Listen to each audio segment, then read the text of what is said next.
Bonjour à tous et bienvenue sur ma chaîne. Aujourd'hui, seconde vidéo qui va porter sur l'interface visuelle graphique de Windows 10. Donc là, on voit qu'on est sur le bureau sur lequel vous avez l'icône de la corbeille qui apparaît ici. Quand je clique ici, je fais apparaître mon menu démarrer, nouvelle version en Windows 10. Ici, comme il est indiqué sur le texte, tapez ici pour effectuer une recherche. Je peux faire une recherche dans mes différents documents ou même sur Internet. Là, c'est une petite icône de l'affichage des tâches dont on parlera bien plus tard. Ici, vous avez les différentes icônes de la barre des tâches, d'autres icônes ici de notification, et ici sur la petite bulle, le centre de notification dans lequel vous avez un certain nombre d'informations. Et dernière petite chose, juste ici dans l'angle, quand vous appuyez ici, en fait, ça réduit toutes les fenêtres qui sont ouvertes pour vous ramener directement sur le bureau. Exemple, si j'ouvre ici l'explorateur de fichiers et que je clique ici tout en bas à droite, il réduit tout et je reviens sur mon bureau.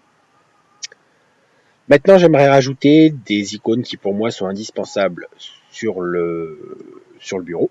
Donc pour ce faire, vous voyez, je viens de déplacer la corbeille simplement en restant appuyé et en la déplaçant où je veux. Pour modifier les différents paramètres du bureau, je fais un clic droit n'importe où dessus et je vais sur personnaliser sur lequel je fais un clic gauche. Là, en fait, il m'ouvre les propriétés système de Windows dans lequel je suis dans la partie personnalisation. Donc ici, arrière-plan, vous voyez, j'ai les petites fenêtres du logo Windows. Pour information, Windows en anglais veut dire fenêtre, pour ceux qui ne le savent pas.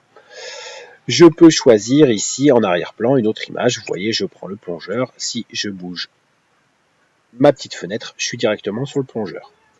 Autre chose, par défaut, ici, je suis en choisir une taille, remplir. Si je viens sur ajuster, en fait, il va ajuster le fond d'écran.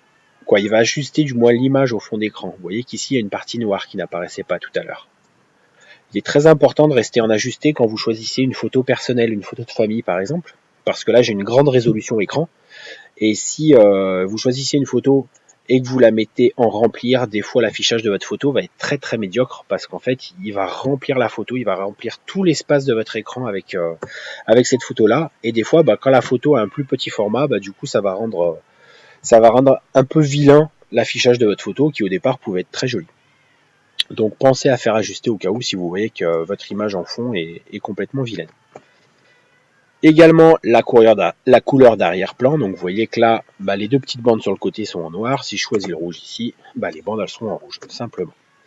Je les remets en noir ici. Donc là, j'étais sur la partie arrière-plan. Si je clique sur couleur, je peux choisir les différentes... En fait, je peux choisir la couleur par défaut des icônes du menu démarrer.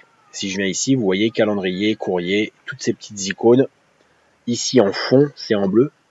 Si je viens ici, que je le passe en rouge, et que je reclique là, tous les fonds sont en rouge. Ici, j'ai du rouge, j'ai du rouge, j'ai du rouge. Celles-là sont restées en bleu. Pourquoi ? Parce que c'est l'icône de l'application qui est bleue, donc elle ne change pas par défaut. Si je veux revenir sur le bleu, je reviens dessus. C'est plus un vert. Donc moi, si je veux un bleu, en fait, le bleu, il est là. Donc vous pouvez aussi choisir la couleur des icônes par rapport à votre fond d'écran. Vous voyez, moi, le bleu et le vert, ça va à peu près. Si j'avais un fond d'écran plutôt rouge, vous pouvez adapter comme ça les couleurs pour personnaliser l'interface au mieux. Ensuite, vous avez l'écran de verrouillage. Alors, l'écran de verrouillage, par défaut, vous voyez une jolie petite cascade. Je pense que je vais le garder d'ailleurs. L'écran de verrouillage, c'est quoi ? C'est quand vous appuyez... Alors, deux possibilités. Soit vous pouvez venir ici sur le Windows, aller ici sur votre session et faire verrouiller. Là, j'arrive sur l'écran de verrouillage. Je trouve l'image tellement belle que je ne vais pas la changer. Quand mon écran, quand ma session est verrouillée, le seul moyen de retourner dans ma session, c'est de saisir mon mot de passe si j'en ai un. Donc moi, je saisis le mien. Et vous voyez par la même occasion que j'ai deux espaces de travail sur cet ordinateur-là. Ma session API informatique professionnelle et la session Olivier Minguez qui me sert à tourner ces vidéos. Donc là, je suis revenu. Si je voulais changer cette image-là, vous avez ici Windows à la lune. Je choisis image, je choisis diaporama, ce que je veux. Et en fonction, je fais mon choix au niveau des images. Moi, ce qui m'importe, c'est dans thème, de vous montrer la possibilité ici dans paramètres des icônes de cocher ordinateur, fichier de l'utilisateur, puis Donc vous voyez, ordinateur, fichier de l'utilisateur, corbeille, appliqué, ok, je ferme tout. Et là, j'ai des nouvelles icônes qui sont apparues, ce PC, Olivier Minguez, corbeille. Corbeille, on va pas s'y attarder plus que ça. Ce PC me permet d'avoir accès à l'explorateur de fichiers, donc de voir les différents disques durs. Vous voyez, j'ai un disque dur ici, un second ici, un lecteur de DVD ici. Rich Sheet Drive, c'est une très bonne question, je sais pas ce que c'est. Très important aussi sur les disques durs, en fait il y en a plusieurs ici. Vous voyez ici que j'ai un petit logo Windows. Si j'ai un petit logo Windows, c'est que Windows est installé sur ce disque là. Pour information, c'est bon à savoir. Et vous avez ici Olivier Minguez, donc c'est ma session, mon espace de travail, les informations qu'il y a sur mon bureau, mes différents contacts, mes documents, mes images, mes téléchargements, etc. etc. Autre chose dont on peut parler sur l'interface donc de Windows 10, c'est le menu démarrer. Donc quand je clique ici, je vous en avais parlé la dernière fois, vous voyez que j'ai un certain nombre de tuiles ici qui apparaissent. Et il y a certaines tuiles en fait qui correspondent à des logiciels mais dont je n'ai que faire. Par exemple Minecraft ou par exemple Disney Magic. Alors Disney Magic, si je viens dessus et que je fais un clic droit, je vois que je peux le désinstaller. Ça m'arrange, c'est un jeu, j'en ai pas envie. Même chose sur celui-ci, désinstaller. Ça fait gagner de la place dans votre ordinateur, donc c'est pas négligeable. Désinstaller. Mais par contre, pour d'autres, genre Minecraft, si je fais un clic droit, je peux pas le désinstaller. Pourquoi? Parce qu'en fait, c'est une suggestion d'application. Si je clique dessus, vous allez voir ce qui se passe. Il va m'amener dans ce qu'on appelle le Windows Store. En fait, Windows Store, c'est une application un peu que vous allez retrouver sur vos téléphones Android ou sur vos iPhones. Le Play Store ou l'Apple Store. En fait, là, vous avez un Microsoft Store maintenant qui vous permet de télécharger des applis qui ont été validées par Microsoft. Là, on voit qu'elle est payante, je peux l'acheter, je peux faire un essai gratuit, etc. Donc finalement, ici, ça, ce n'est qu'un raccourci. Donc pour m'en débarrasser, clic droit, détacher du menu démarrer. Je viens ici, lui, je peux le désinstaller, c'est super. King, la même chose. Donc moi, ce que je vous encourage, c'est à regarder les différentes applications sur tous les jeux ou les choses qui vous parlent pas forcément. Vous voyez, par exemple, j'ai quoi, Stretchbook, ça me parle pas.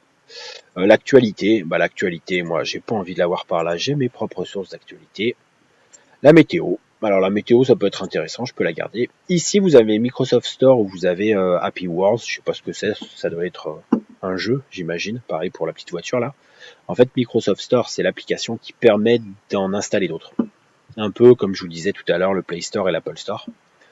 Donc voilà, vidéo du jour pour vous montrer qu'on peut ajouter ces différentes icônes ici sur le menu démarrer, sur le bureau, pardon, qu'on peut changer le fond d'écran, qu'on peut changer le fond de verrouillage, qu'on peut choisir la couleur de fond, qu'on peut modifier la couleur de fond des icônes des différentes tuiles du menu démarrer. Même chose, les différentes tuiles, vous pouvez vous amuser. Vous voyez, un petit clic droit, redimensionner. Je peux faire une vignette plus petite. Je peux la prendre, la déplacer. Je peux venir ici dans Action et dire, au lieu de l'appeler Action, je veux l'appeler Soft ou logiciel en français. Je peux prendre ce raccourci, le mettre là. Je peux le redimensionner, le mettre en plus large. Je peux même venir dans la liste ici, Excel, le saisir et le glisser directement où je veux. Et voir, dernière petite chose, je peux carrément rechercher un logiciel. Vous voyez, moi j'ai Word 2016 qui est installé, donc je l'ai tapé en recherche ici. Si je fais un clic droit ici, je peux l'épingler au menu démarrer, l'épingler à la barre des tâches. Alors essayons épingler au menu démarrer. Si je viens là, vous voyez qu'en fait là, en dessous, il me l'a rajouté. Ça m'évite de le chercher ici dans la liste de mes applications, ce qui peut être un peu loin pour aller chercher Word. Et je peux aussi, quand je tape Word, vous voyez maintenant, il me dit détacher du menu démarrer. C'est comme si finalement je venais ici et que je faisais détacher du menu démarrer en faisant un clic droit dessus. Donc je retourne sur mon Word. Si je fais un clic droit, épingler à la barre des tâches, maintenant il va apparaître ici en bas. Et vous verrez qu'il y a des raccourcis clavier qui permettent de... Si je prends mon Word ici, que je reste appuyé et que je le mets en première position, j'ai des raccourcis clavier qui me permettent de lancer Word directement sans même avoir besoin de me servir de la souris. Voilà, bah écoutez, j'espère que j'aurai appris des choses à beaucoup de personnes, parce que c'est vraiment le but, et qu'on aura réduit ensemble le phénomène de quicheisme qui a l'air de se développer de plus en plus, parce que j'entends encore des personnes qui me parlent de leurs compétences de quiche.